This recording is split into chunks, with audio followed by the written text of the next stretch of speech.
So welcome to the World of Horror filler series for this month. It should be called something like Juri in June, and we'll start at least 1 week of pretty much just base content, so we will be randomizing everything else, but again, start small before we introduce more custom content. So we also got a World of Horror backstory, but I want this to be all about Juri because I slowly want to move into characters that I don't really play as often, at least not in the top 3 that I play as often, and yeah, not really much else to say there. So I'll explain more as we get into it, but I think we had all random item stats, but it's perfectly fine. So for timestamp's sake, if I can find the right old god, we'll get into a Cthulhu World of Horror Juri run. So this is kind of close to vanilla as we can get. Cthulhu is not actually, you know, a simple god compared to some others, but as we get strength, second mystery, knowledge, charisma, light, and maybe a second encounter check, again, we're going to start with base content and slowly introduce more custom content, while also at least playing Juri. So if I don't say any Juri advice, then just know that we're sitting here. Also, my advice is not the best advice at times, so shrug, that's all I have to say at the moment. But as we get into Coma, Festival, Painting, Arms, and Nails,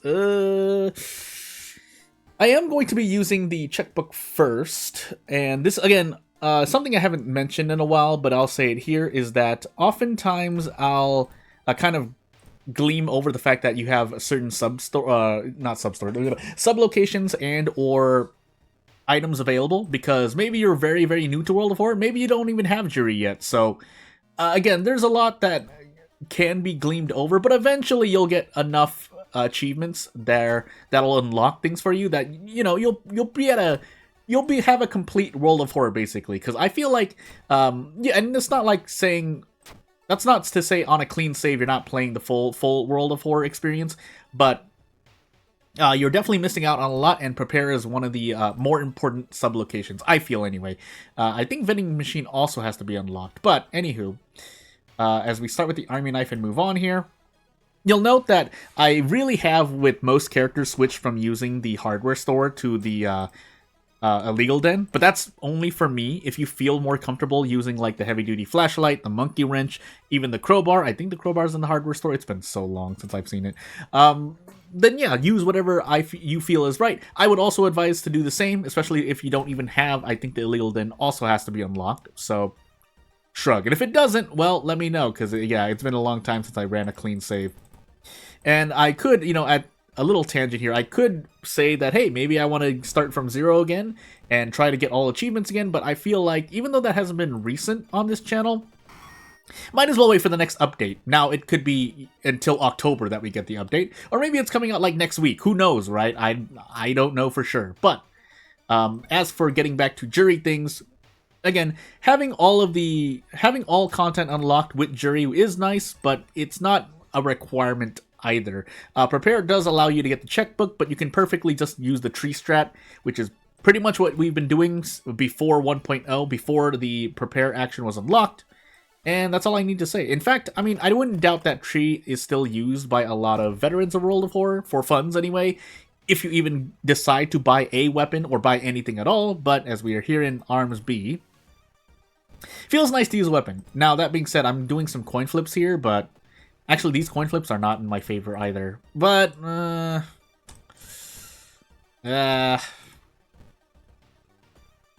thinking. I think we will brace. I could just kick to make sure I get any damage, because chances are I could miss like a whole bunch of attacks, and that would be really bad. But at this point, I'm kind of already stuck on this, and when needed, I can brace into a kick into a trade 2 reason for stamina here. Again, Juri doesn't have the highest strength, but it's not low compared to some characters, and certainly some custom characters that start with like 4 or less, let's just say. So I'll take 5 strength. That's certainly workable, but it's not where I would feel comfortable fighting, basically. Because it's not fair to say that, hey, every character should have like 5 or more strength. That's just not fair. So we're gonna gamble on this, by the way. If we take 3 reason damage, so be it. 66%.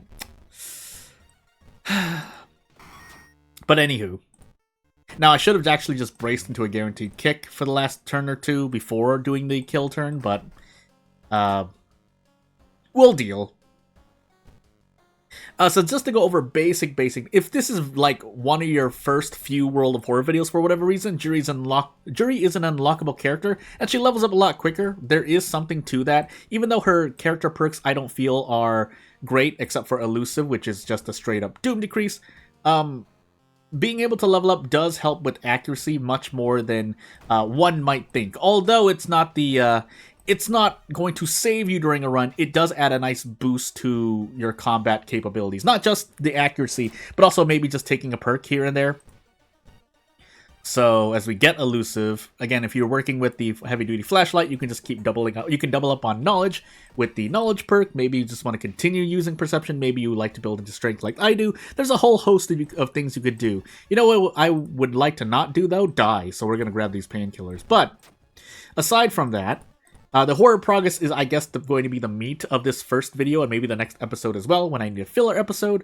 But that's more stamina. I thought it was due for some reason. I guess we're training for stamina. But, oh my sweet goodness. Do I want to... Len, you know what? Let's go for the golden snitch. Okay, good. We will... actually, we'll hold on to flashbacks for the moment because I don't want to horror progress. So, the horror progress is basically you get more horror than Doom increases, if that makes any sense. And that is on purpose. That's how I would design a mechanic like this some of the time. Where you do want to punish the player for not obeying the mechanic of the character. Now, is it a fair and or balanced mechanic? That's up for debate, but note that I think the horror progress actually, well, it decreases slower in this update because at the end of every mystery, I didn't check the police station by the way, at the end of every mystery, the horror progress decreases by 10%, where it didn't used to, basically. Was that needed? I guess overall, I would do such a change. I would probably have tweaked it like the same way as a game developer, but at the same time, personally, I didn't really feel anything too much. And by that, I mean, because the horror progression now decreases every mystery. Oh, my sweet god. I needed to hit that attack, by the way. Yeah, I feel like the game has gotten... it's certainly less difficult on Harbinger of Doom. That being said, as I'm sitting here about to die, that's not to say that it's completely easy, but it certainly makes runs a lot more... I mean, that's just numbers, right? Like, it's less difficult to play through and level up, which is very much needed when you're trying to hit accurate attacks. For example, if I did not level up twice there, my army knife would be at 50%, so I would definitely need to go for prep attack. Whereas now I can at least triple attack boost into attack twice, if need be. But I think what's actually going to end up happening is I do Desperate Struggle, which in this case matters even more, because, yeah, base 70% would not be great. We would have to be gambling on, like, say 70-60 instead of 90-80, which is a lot worse. Now, am I going to hit both attacks? Great. If I didn't, though, that is a lot of RNG, a lot more RNG's difference to gamble on hitting two attacks that are 70% accuracy, 60%, 80%, 70%, and in my case here, 90%, 80%. Shrug, that's all I have to say. But yeah, anywho, so... The thing about Juri's stat perks is that this is quite a lot of stats to get per the 2 Doom that you get. Unfortunately, because horror progress increases a lot more than Doom, if this is +1 Doom, I would consider taking it. But because it's 2 Doom, and I think the horror progress... You know what? Let's take it just to see. So, horror progress increased by 4% there. That can literally mean the difference between leveling up again as Juri or not. But that being said, again, as I mentioned earlier, because horror progress decreases by 10%, I swear I never reached level 5 as consistently as I do now, before the horror progress change was made, let's just say. And that being said, again, it's not like I'm the greatest World of Horror player anyway, in terms of strategy or just in general, win rate, whatever metric you want to use. But to mention, that does mean that if you have like, you know, a fair bit of strategy and you know what to do in World of Horror, you're definitely going to find it a lot easier. And before the horror progress decreased by 10% at the end of every mystery, it was more than doable. In fact, I know and for good reason, I would agree too. Juri was quite a powerful character, and she's even more powerful now that horror progress does decrease. Anywho. Again, keeping in mind we're at level 4 here, so 80% here. This is a very, very spread my arms and feel free moment, because again, most characters will be at level 2, maybe 3, and the 10% accuracy difference, old god forbid it's 20%, hurts a lot. Now that being said, as I just strength check here, this is a perfect way to end this video, because even with all of the advantages Juri has, I have my own debuff called the luck debuff, so it doesn't matter how high your stats can go. Even though I focused on strength, you roll an 11 with a +2 modifier, just take the damage in the face, idiot. And I will use harsh words there because that's towards myself. But yeah, without further ado, not really much else to say. This should be a great start to a filler series for this month. But anywho, yeah, not really much to say. I'll see you later.